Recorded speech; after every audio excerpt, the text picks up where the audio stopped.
It started with a hunch, an uneasiness that I couldn't quite put my finger on. Emily, my wife of 12 years, had started behaving differently. Her mood swings were sharp, her phone was always glued to her hand, and her excuses for being late seemed crafted with suspicious care. It wasn't until one late evening that the puzzle began to take shape. Emily's usual taxi hadn't arrived, so she called a different one. I overheard her on the phone, laughing in a way I hadn't heard in years. It was carefree, flirtatious, and sent a chill through me. I decided to follow her the next day. Emily's routine was predictable. She'd leave the house at 7:30 a.m. and take the same cab to her downtown office. But that morning, I tailed her car at a discreet distance. Instead of going directly to work, her taxi took a detour to a small cafe on the other side of town. She stepped out, and my heart stopped when I saw the driver lean out of his window, exchange a few words with her, and laugh. Something felt off, but I didn't act on it, yet. A week passed, and the detours became frequent. My suspicions grew until they couldn't be contained. Then came the moment that shattered everything. One evening, Emily's taxi didn't stop at our driveway. Instead, it parked at the end of the block.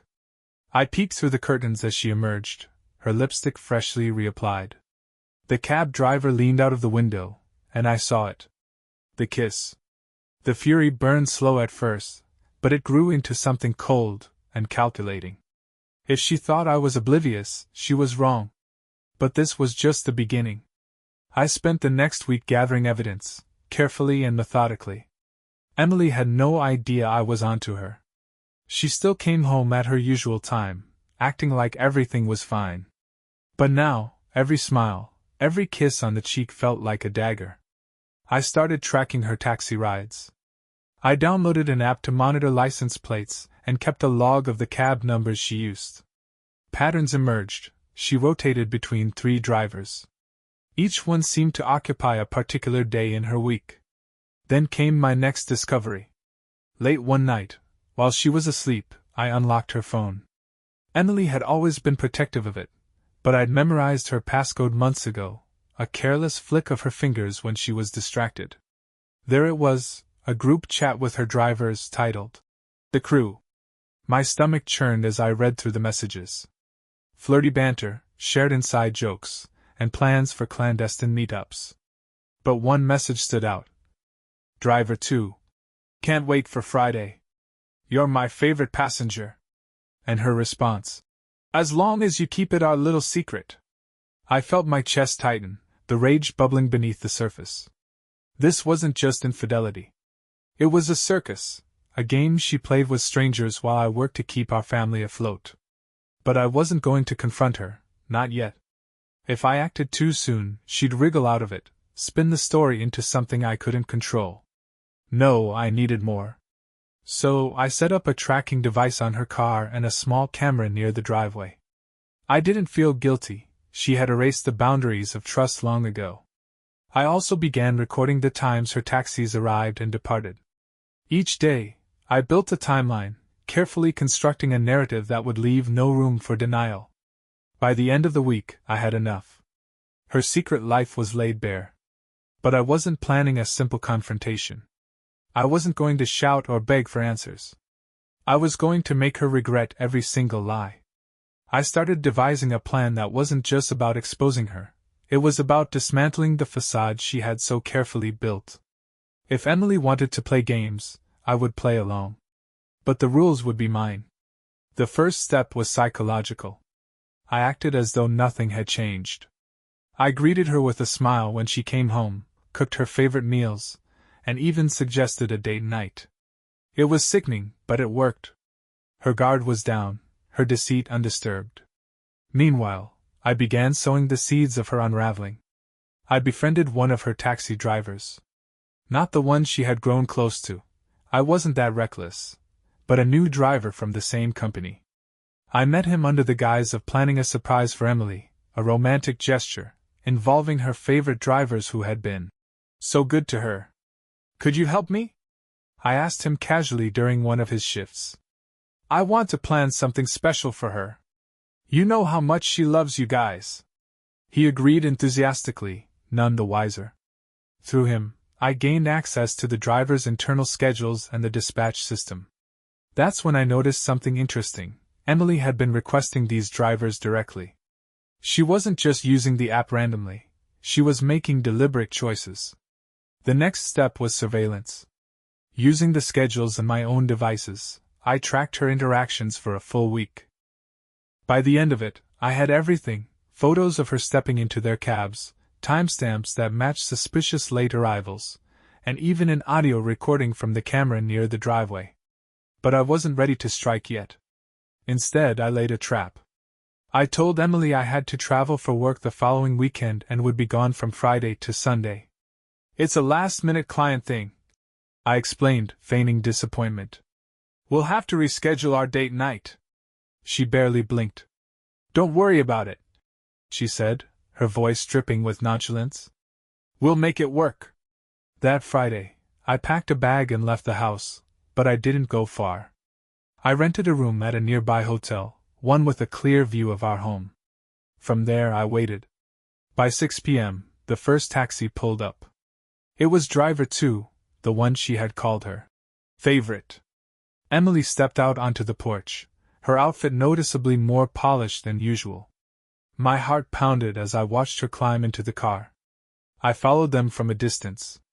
They stopped at a quiet restaurant on the edge of town, where she and the driver entered, laughing as though they didn't have a care in the world.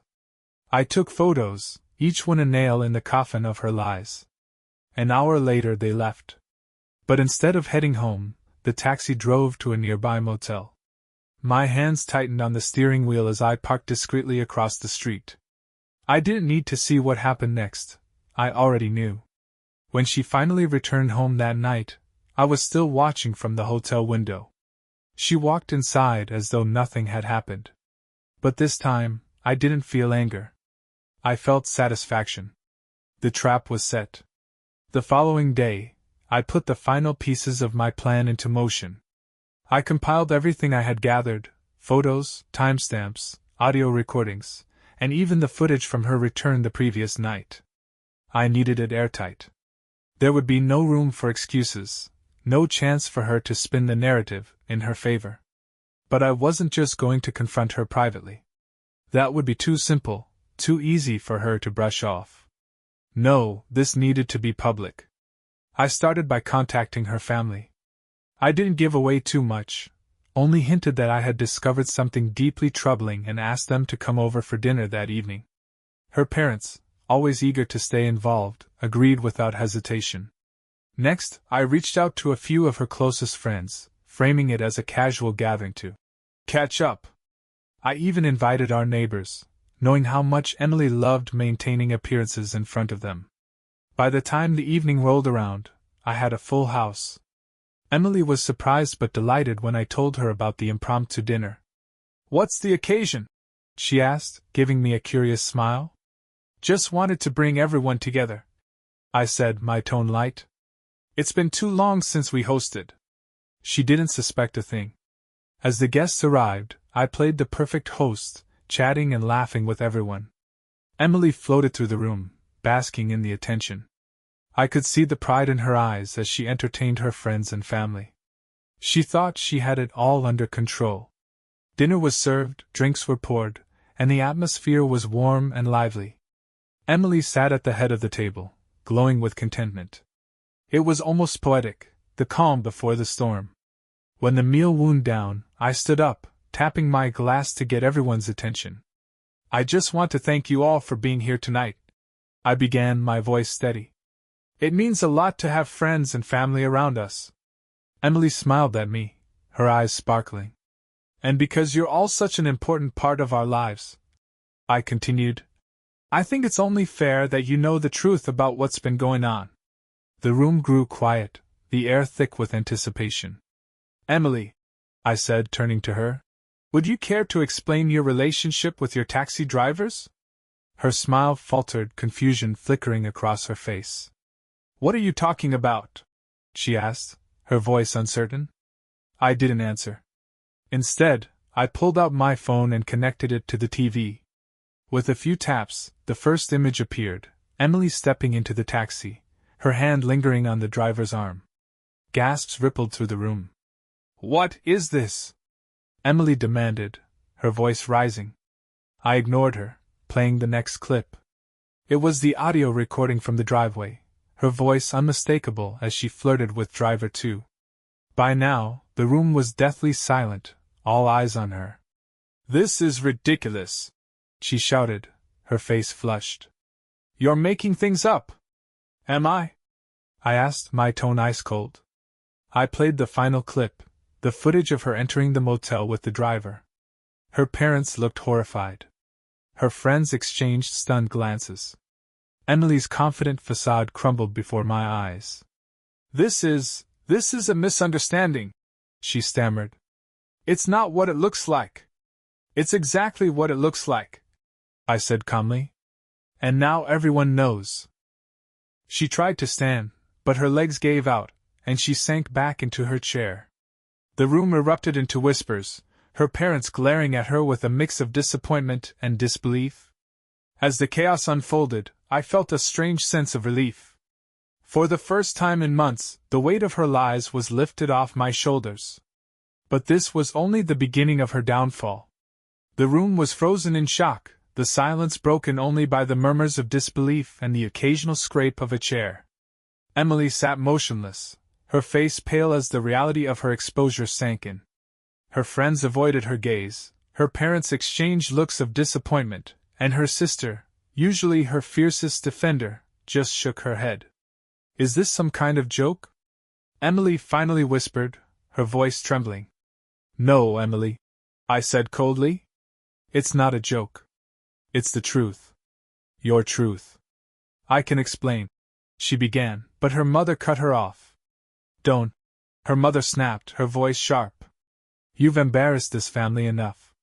The tension was unbearable, but I wasn't done yet. "You didn't just betray me, Emily," I said, addressing the room. "You betrayed our family, our friends, and the trust we all placed in you." The weight of her deceit settled over everyone like a heavy fog. Her closest friend, Lisa, broke the silence. "Emily, is this true?" Emily's lips quivered as she tried to respond, but no words came. Her father stood abruptly, his face red with anger. "I can't believe this," he muttered, throwing his napkin onto the table. "You've humiliated us all." He turned to me, his expression a mix of shame and regret. "I'm so sorry, Ryan. You didn't deserve this." One by one, the guests began to leave, their polite goodbyes turning into hurried exits as the weight of the situation became too much. Lisa stopped briefly at the door, her eyes filled with sadness. "I thought I knew you," she said softly to Emily before walking out. Emily was left alone at the table, staring down at the empty plates and half-finished glasses of wine. The glow of the evening had been replaced with the harsh light of reality.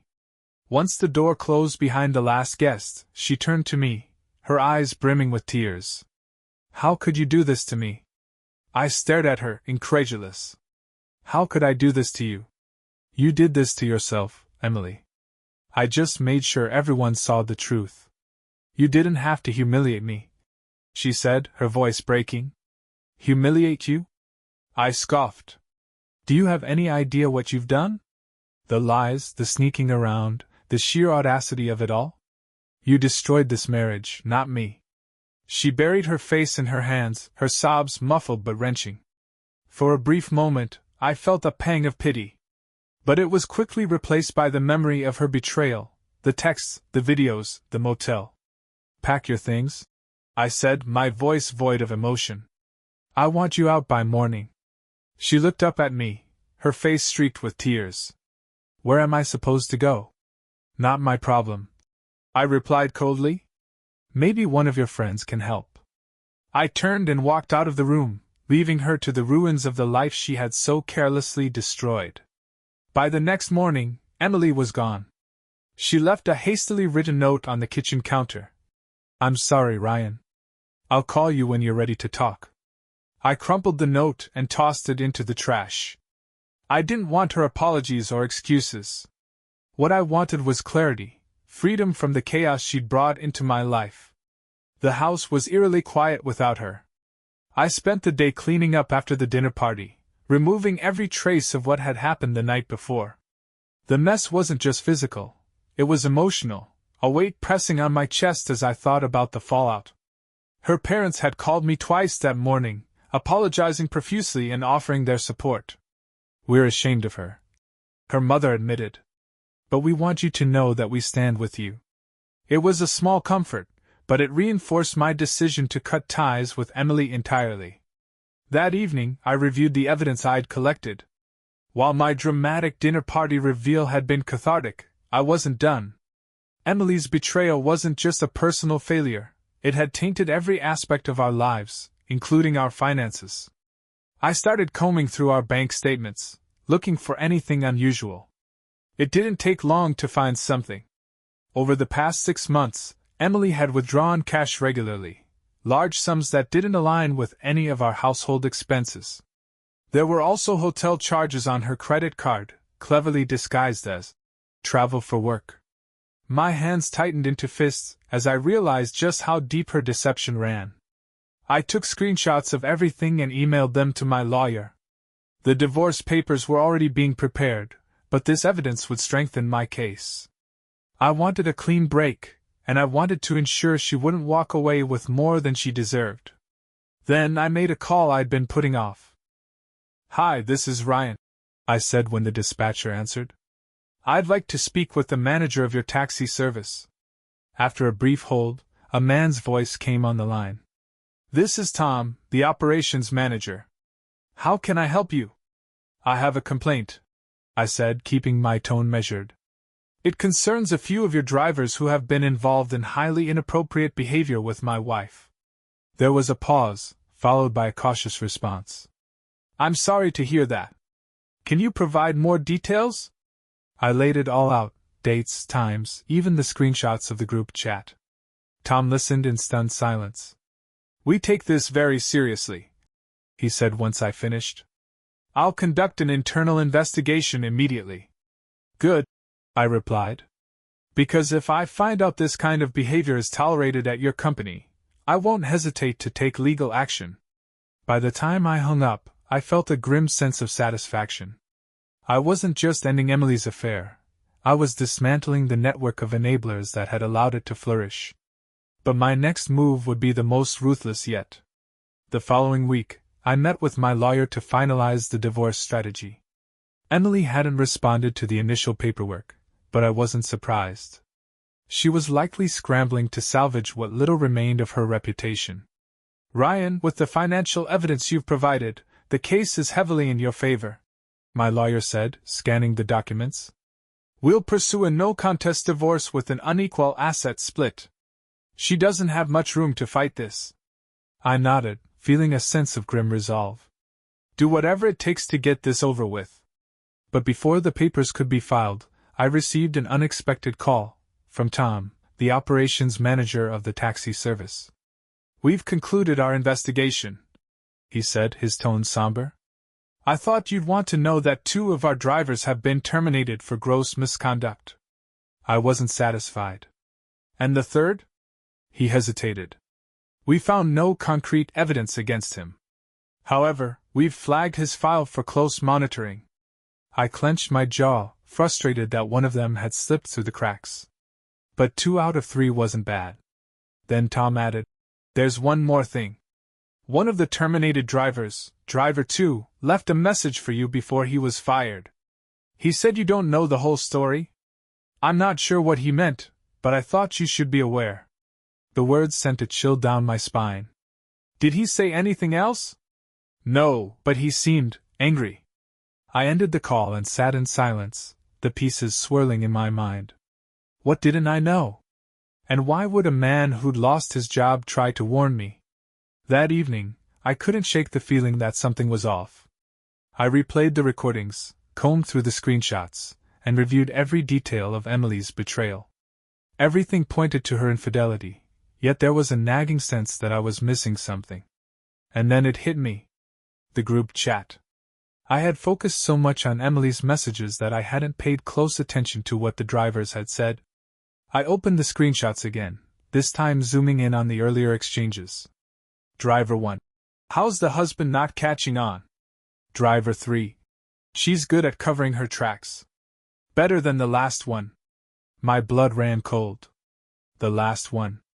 Who were they talking about? And how far back did this go? I needed answers. The next morning, I paid a visit to Driver 2. It wasn't hard to track him down, thanks to his firing. His home address was now public record. I parked outside his modest apartment and knocked on the door, my heart pounding. When he opened it, his face twisted in recognition. "You've got some nerve showing up here," he growled. "I just want to talk," I said firmly. "And I think you do, too. You said I don't know the whole story?" He stared at me for a moment, then sighed and stepped aside, motioning for me to enter. The apartment was small and cluttered, a far cry from the polished image he'd projected during his affair with Emily. "What do you want to know?" he asked, crossing his arms. I got straight to the point. "What did you mean by the last one?" He hesitated, his eyes flickering with uncertainty. "You don't want to know." "I wouldn't be here if I didn't," I shot back. Finally, he spoke. "Your wife, this wasn't her first time. She's done this before, with another guy. Another driver." I felt the room tilt, my breath catching in my throat. "When?" "Before she started with us," he admitted. "She used to take rides with a guy named Greg. He's not with the company anymore, but from what I heard, things got messy. She lied to him, too. Said she was single. When he found out about you, he flipped." The weight of his words settled over me like a lead blanket. Emily's betrayal wasn't just a one-time affair, it was a pattern, a part of her I'd never seen. "And Greg?" I asked, my voice hoarse. "He quit. Disappeared. No one knows where he went." I left the apartment in a daze, the realization crashing over me like a tidal wave. Emily's infidelity wasn't a momentary lapse in judgment. It was who she was. And I had been blind to it for years. The revelation about Greg gnawed at me. How many times had she done this? How many lies had I swallowed, oblivious to the truth? But there was something about Greg's disappearance that didn't sit right with me. Why would he just vanish after discovering Emily's deceit? Had she driven him away? Or was there something deeper at play? I decided to find out. It took a few days of digging, but I eventually tracked down Greg's last known address. It was a rundown house on the outskirts of town, long since abandoned. Neighbors I spoke to remembered him vaguely, a quiet man who kept to himself, always seen with a cigarette and a weary expression. One neighbor, an elderly woman with a keen memory, recalled the day Greg left. "He packed up in a hurry," she said, squinting at me. "Looked like he'd seen a ghost. Never said goodbye.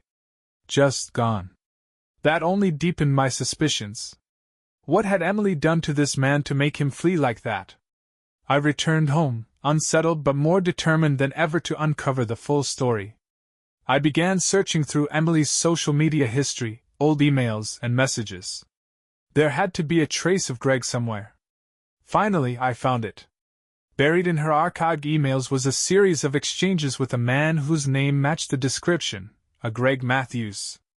The emails started innocuously enough, with casual banter about shared rides and mutual interests. But as I read further, the tone changed. "Greg, why didn't you tell me you were married? I deserve an explanation." "Emily, it's complicated, Greg. You wouldn't understand." "Greg, try me. Because right now, I feel like an idiot for trusting you." The final email was chilling. "Greg, I'm done, Emily. You've ruined my life. Don't ever contact me again." There was no response from her. Just silence. But Greg's words stuck with me. Ruined my life. What did he mean? Was it just the heartbreak of discovering her lies, or had she done something more? I couldn't let it go. I contacted a private investigator, providing him with the emails and Greg's last known address. "Find him," I said. "I don't care how long it takes." While I waited for answers, I turned my focus back to the divorce. Emily had finally responded to the papers, pleading for a meeting to discuss things amicably. I agreed, but only because I wanted to see her squirm. When we met at the lawyer's office, she looked worn and defeated, a shadow of the confident woman she once was. "Ryan, please," she began, her voice trembling. "I know I made mistakes, but I don't want to lose everything. Let's work this out." I stared at her unmoved. "You don't get to play the victim, Emily. You lied to me, betrayed me, and destroyed our marriage. You're lucky I haven't taken this further." Her eyes welled with tears, but I felt no sympathy. This wasn't remorse, it was desperation. As the lawyer guided us through the terms, I noticed her flinch at every mention of financial penalties and asset divisions. She wasn't fighting to save our relationship, she was fighting to save herself. By the end of the meeting, it was clear she had no leverage. I had the evidence, the legal upper hand, and the determination to see this through. But as I walked out of the office, my phone buzzed with a message from the private investigator. "Found Greg Matthews. You're going to want to hear this." The private investigator and I met at a small cafe the next day. He was a no-nonsense type, the kind of guy who got straight to the point. "Greg Matthews lives 2 towns over," he began, sliding a folder across the table. "He's working as a mechanic under the radar. Doesn't like being found, but I convinced him to talk." I opened the folder and saw a picture of Greg, a gaunt, weary-looking man with deep-set eyes and a cigarette dangling from his lips. "He agreed to meet?" I asked. The investigator nodded. "Under one condition, you don't involve Emily. He wants nothing to do with her." That evening, I drove to the address the investigator provided, a small, dimly lit garage tucked away behind a strip of warehouses. Greg was waiting outside, leaning against the wall, his expression guarded. "You must be Ryan," he said, exhaling a cloud of smoke. I nodded. "Thanks for meeting me. Let's make this quick," he said, flicking the cigarette away. "I've already wasted enough of my life on her." I followed him inside, where he motioned for me to sit on an old, creaky chair. He stayed standing, pacing as he spoke. "Emily, she's a piece of work," he began, his tone bitter. "When I met her, she was charming, fun. Made you feel like you were the only person in the world. But it was all an act." "What happened between you two?" I asked. Greg hesitated, running a hand through his unkempt hair. "We were together for a few months. I thought it was real, thought I'd finally found someone who got me. Then one day, I dropped her off at her house and saw you through the window. That's when I realized everything she told me was a lie." The room felt colder as he continued. "I confronted her. She cried, begged me not to tell you. Said she'd end it with you, that she needed time. I was stupid enough to believe her, for a while. But then I started digging, and I found out she'd done this before." "With other drivers?" I asked, my voice tight. Greg nodded grimly. "She had a pattern. Always picked men who were easy to manipulate. Told them what they wanted to hear, then moved on when things got too complicated. I wasn't the first, and I doubt I'll be the last." My hands clenched into fists. "Why did you leave?" He let out a bitter laugh. "Because she wouldn't let me walk away clean. When I tried to end it, she turned vindictive. Spread rumors about me at the taxi company, made it impossible for me to work there. My reputation was trashed. I had no choice but to leave town and start over." His words hit me like a sledgehammer. Emily's betrayal wasn't just a personal failure, it was a calculated pattern of manipulation and destruction. "Why are you telling me this?" I asked. "Because someone needs to stop her," Greg said, his voice heavy with anger. "She gets away with it every time. People like her, they don't change." We sat in silence for a moment, the weight of his story sinking in. Before I left, Greg stopped me at the door. "One more thing," he said, his expression serious. "She's going to play the victim when this all comes out. Don't fall for it. She's a master at twisting the narrative." I nodded, his warning etched into my mind.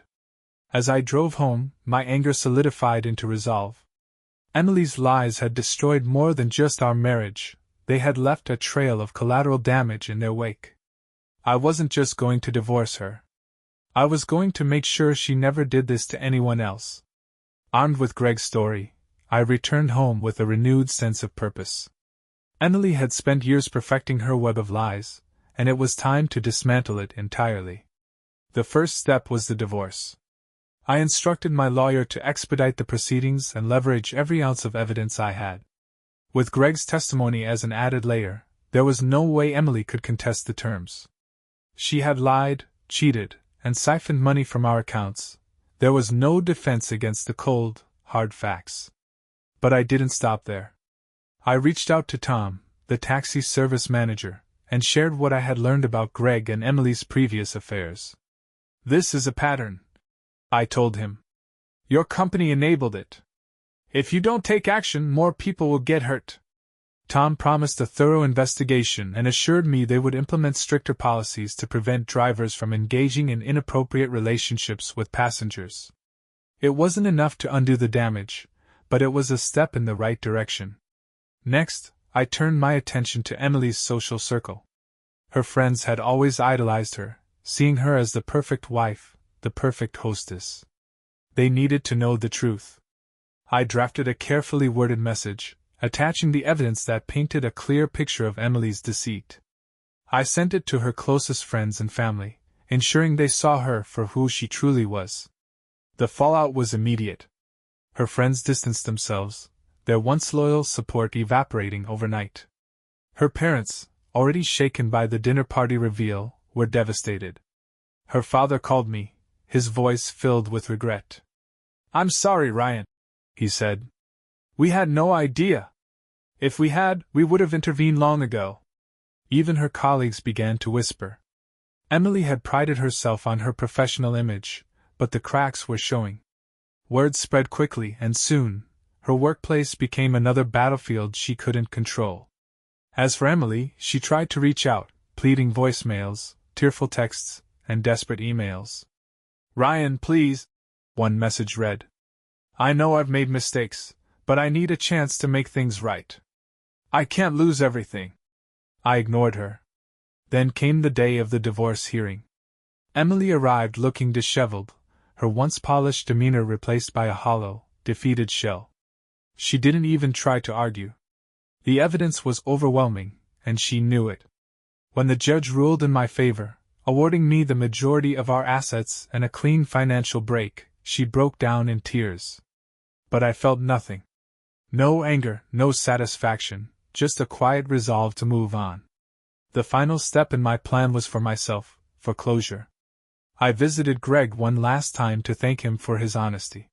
He seemed lighter, relieved to have finally shared his story.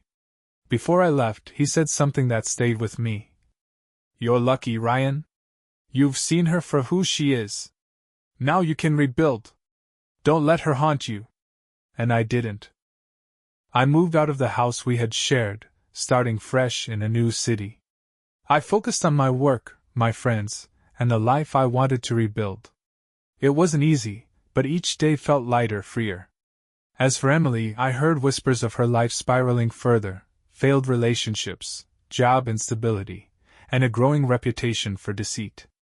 But I didn't look back. Her downfall was her own doing, and I was done carrying the weight of her lies. In the end, I didn't just survive Emily's betrayal. I thrived in its aftermath. And that's how I turned her web of deceit into her undoing. If there's one thing I've learned, it's this: trust is fragile, but so is the facade of a liar.